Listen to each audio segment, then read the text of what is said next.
Let's Scooby-Dooby-Doo it!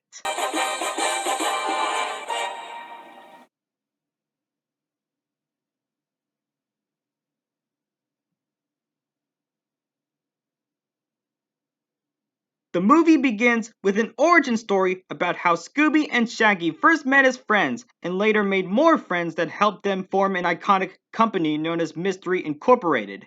Then, Scooby and Shaggy team up with Blue Falcon, Dynamite, and Dee Dee Skies to prevent Dick Dastardly from collecting all three dog skulls to unleash a Greek mythology legend known as Cerberus, who is a three-headed dog. Here are my reasons why Scoob is a misunderstood masterpiece. And by that, I mean why I still love this movie with a burning passion 5 years later. First off, the concept of a shared universe based on Hanna-Barbera characters, which would take inspiration from the Marvel Cinematic Universe, sounds like an extremely fascinating idea, even for people who grew up with Hanna-Barbera cartoons.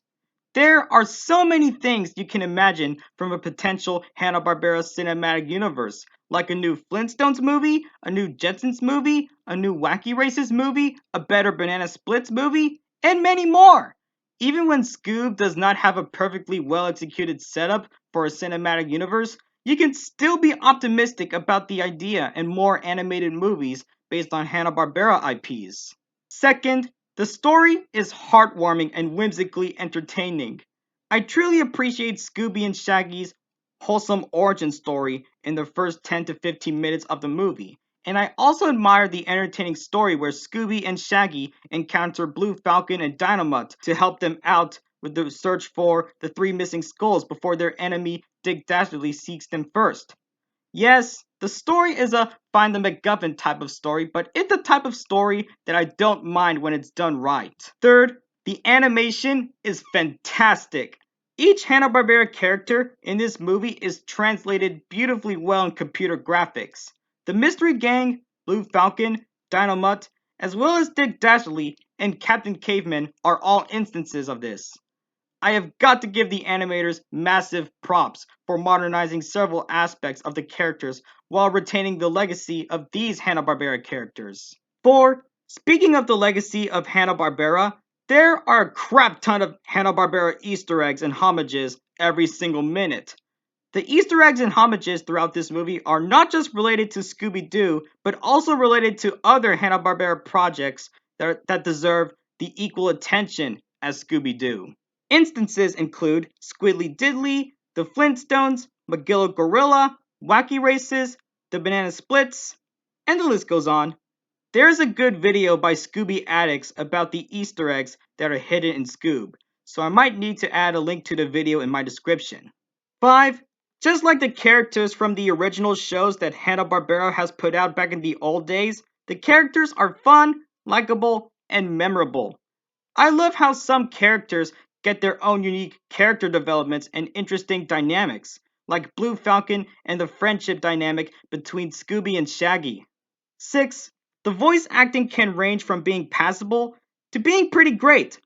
Unlike how other people feel about the new voice crew behind the Mystery Gang, I honestly don't mind the new voices of Shaggy, Fred, Daphne, and Velma. Aside from Frank Welker reprising his role as Scooby-Doo, the best voice acting roles in this movie, in my opinion, are Tracy Morgan as Captain Caveman, Mark Wahlberg as Blue Falcon, and Jason Isaacs as Dick Dastardly. 7. Dick Dastardly is by far the greatest villain in all of Warner Bros. Pictures animation history. His villainy and motivations are incredibly well written, as it follows him collecting all three skulls in order to unlock Cerberus from the gates. Not only he did that in spite of the main protagonist, but also because he wants to see his dog Muttley again after being sent to the underworld. Thank God the writers at Warner Bros. Pictures Animation learned their lesson to not write twist villains again with this one. Dick Dastardly is way better than Rex Dangervest from the Lego Movie 2, which F Rex Dangervest in the brick hole. Check out my video essay on why I hate Rex Dangervest, by the way. Link in the description. 8. It feels so good to hear those iconic Hanna-Barbera sound effects throughout the entire movie whenever the characters are into wacky situations, like the scene where Scooby and Shaggy are being chased by Dick Dastardly's robot minions in the Takamoto bowling alley in the first act of the movie. 9. The soundtrack holds a special place in my heart. Tom Holkenborg did a good job performing the music score for this movie, especially Dick Dastardly's villain theme. Additionally, the Scooby-Doo Where Are You theme song cover by Best Coast and Summer Feelings by Lennon Stella featuring Charlie Puth, which is a song that played in the end credits, are certified bangers! 10.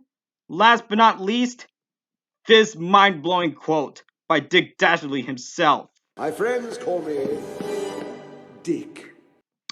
Chef's kiss! You see, writers at Warner Brothers Pictures Animation, it's not that hard to write a perfectly menacing villain, unlike Rex Dangerous from the Lego Movie 2.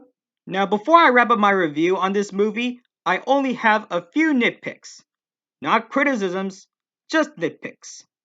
First, Captain Caveman not joining the Mystery Gang and the Falcon Fury to help stop Cerberus from destroying ancient Greece feels like a missed opportunity, not gonna lie. Second and last, the scene where Scooby and Shaggy separate each other at Messick Mountain is pretty upsetting, even for Hanna-Barbera fans. But thank goodness they reconcile in the end of the third act, as they should. Overall, Scoob is a misunderstood masterpiece.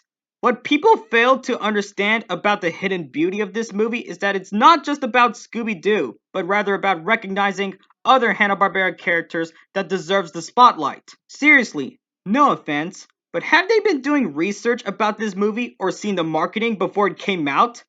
This movie, along with Trolls World Tour, helped me deal with the COVID-19 pandemic back when it came out, and I'll forever love this movie and be optimistic about the idea of a Hanna-Barbera shared universe no matter what. In conclusion, this is not a Scooby-Doo movie. This is a fantastic world of Hanna-Barbera event. I give Scoob a 9.8 out of 10. Happy 5th anniversary to this movie! Thank you all guys so much for watching my new review on the movie Scoob in celebration of the movie's 5th anniversary. Make sure to like, comment, and subscribe, and I'll see you guys next time.